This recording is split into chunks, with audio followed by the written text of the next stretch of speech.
வணக்கம். 2 நாள் சுற்றுப்பயணமாக தமிழகம் வந்திருக்கும் பிரதமர் மோடி திருப்பூர் மாவட்டம் பல்லடத்தில் நடைபெற்ற பாஜக நிகழ்ச்சியில் கலந்து கொண்ட நிலையில் 2வது நாளாக தூத்துக்குடியில் நடைபெற்ற பல்வேறு திட்டங்களுக்கு அடிக்கல் நாட்டு நிகழ்ச்சியில் கலந்து கொண்டார். இந்தியாவின் முதல் ஹைட்ரஜன் எரிபொருள் கப்பல் சேவையை தொடங்கி வச்சிருக்காரு. அதே போல் குலசேகரப்பட்டினத்தில் ராக்கெட் ஏவுதளத்திற்கு அடிக்கல் நாட்டியிருக்காரு. ரூபாய் 4586 கோடி மதிப்பிலான 4 சாலை திட்டங்களையும் தொடங்கி வச்சிருக்காரு. திமுகவோட தொடர் வலியுறுத்தல்கள் மூலமாக குலசேகரப்பட்டினத்தில் ராக்கெட் ஏவுதளம் அமைத்திடும் தலைவர் கலைஞர் அவர்களோட கனவு நனவாகி இருக்கு அப்படின்னு சொல்லி தூத்துக்குடி நாடாளுமன்ற உறுப்பினர் கனிமொழி தெரிவிச்சிருக்காங்க. மேலும் தொடர் கடிதங்கள், நாடாளுமன்றத்தில் கோரிக்கை, துறைசார் அமைச்சர்கள், அதிகாரிகள் சந்திப்பு என 10 ஆண்டுகால நம் விடாமுயற்சியால் இன்னைக்கு அடிக்கல் நாட்டப்படும் இத்திட்டம் தமிழ்நாட்டின் வளர்ச்சிக்கு பெரும் உந்து சக்தியாக இருக்கும் அப்படின்னு சொல்லியிருக்காங்க.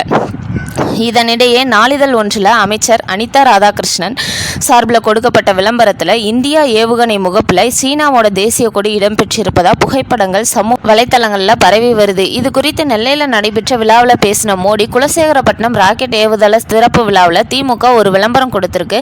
அதில் சீன நாட்டோட கொடியோட கூடிய ராக்கெட் படத்தை போட்டிருக்காங்க. இதுல இருந்தே இவங்களோட நாட்டுப்பற்று நல்லா தெரியுது அப்படின்னு சொல்லியிருக்காரு.